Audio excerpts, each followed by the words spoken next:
Hello മകളെ, 2 മിനിറ്റിൽ ഒരു പ്രോഗ്രാം റൈറ്റ് ചെയ്യാം. നമുക്ക് നോക്കാം. നമ്മുടെ പ്രോഗ്രാം റൈറ്റ് ചെയ്ത് വെച്ചപ്പോൾ ഉണ്ട്. Write a program to find greatest of 3 numbers. 3 numbers input കൊടുക്കുക. അതാണെങ്കിൽ കമ്പയർ ചെയ്ത് വലുതെന്ന് കണ്ടുപിടിക്കുക. ഞാൻ ഇവിടെ 3 നമ്പേഴ്സ് ഇൻപുട്ട് കൊടുത്ത് വെച്ചേക്കാണ് സമയലാഭത്തിന് വേണ്ടിയിട്ട്. അപ്പോൾ ഇവിടെ വരെ എല്ലാവർക്കും ഓക്കെയാണ്. Header file use name specific int main curly brace ഓമ്പ് വേരിയബിൾ ഡിക്ലറേഷൻ 3 നമ്പേഴ്സ് ഇൻപുട്ട് കൊടുത്തു അല്ലേ. ഓക്കെ, ഇനി അടുത്തുള്ള പരിപാടിയിലോട്ട് പോവുകയാണ്. നമുക്ക് നോക്കാം. അതായത് ഫസ്റ്റ് കമ്പാരിസൺ നോക്കാം. 3 നമ്പേഴ്സ് ഇൻപുട്ട് എയും ബിയും സിയും ആണ് 3 നമ്പേഴ്സ്. കമ്പാരിസൺ നോക്കുക. ഫസ്റ്റ് ആദ്യമായിട്ട് ഇഫ് എ ബിയെക്കാളും വലുതാണെങ്കിലോ ആൻഡ് എ സിയെക്കാളും വലുതാണെങ്കിൽ ആരായിരിക്കും വലുത്? ബിഗ്. ആരാണ്? Big is equal to A.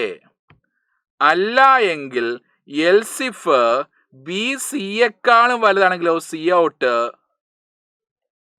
Big is equal to എന്താ മക്കളെ? B. Else C out big is equal to C. Then return 0 close. പരിപാടി കഴിഞ്ഞു കേട്ടോ. വളരെ പെട്ടെന്ന് തന്നെ പ്രോഗ്രാം റൈറ്റ് ചെയ്യാൻ പറ്റും. ലോജിക് അറിഞ്ഞാൽ മാത്രം മതി. ക്ലിയർ? യെസ്.